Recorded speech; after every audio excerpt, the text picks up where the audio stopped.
Hello everyone, welcome to my channel. আশা করি সকলেই তোমরা অনেক ভালো আছো। আজকে তোমাদের সাথে একটা জরুরি কথা বলার জন্য চলে এলাম। সেটি হচ্ছে কিছুদিন আগে আমার ইউটিউব চ্যানেলটা গায়েব হয়ে গেছিল।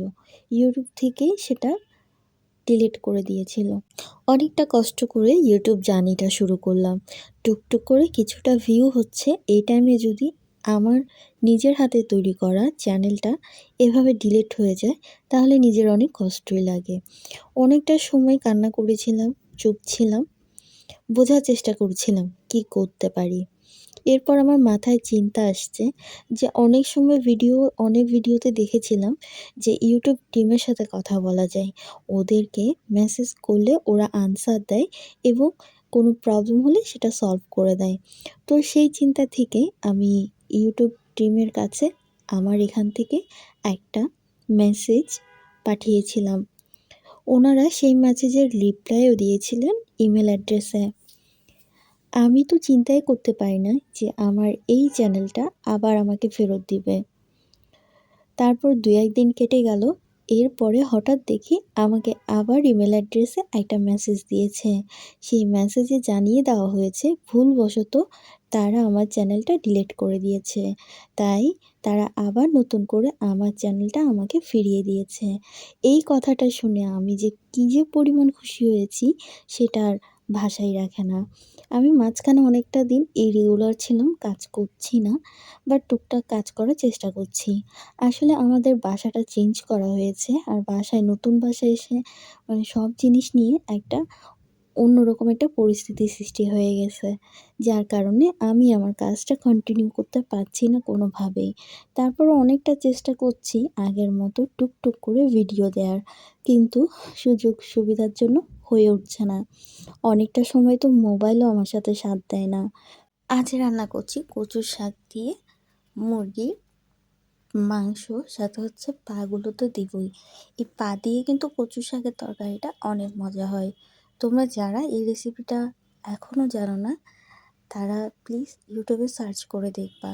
খুব সুন্দর হয় এবং খুব মজা হয় খেতে। আর আমি তোমাদের সাথে আজকে রেসিপিটা শেয়ার করতে চেয়েছিলাম, বাট রেসিপিটা শেয়ার করা হয়নি। খুব তাড়াহুড়ো ছিল, যে কারণে তোমাদের সাথে এই রেসিপিটা শেয়ার করা হলো না। তবে আমি চেষ্টা করব, যদি আর কখনো আমাদের ঘরে এই জিনিসটা রান্না হয় সেটা তোমাদের সাথে শেয়ার করার জন্য। তো দেখো, আমি প্রথম হচ্ছে কচুর শাকগুলো বসিয়ে দিয়েছি চুলায়, আর এক পাশে হচ্ছে আমার সেই মাংসের তরকারি কষানো। মাংসের তরকারি কিন্তু কষাতে অনেকটা সময় লাগে। কারণ হচ্ছে, তুমি মাংসের তরকারি যত ভালো করে কষাবে তার স্বাদ কিন্তু তত বেশি হবে। তো সেই জন্য আমি চিন্তা করছি যে মাংসের তরকারিটা একটু কষাই, একটু ছোট আঁচে দিয়ে অনেকক্ষণ সময় নিয়ে কষাই।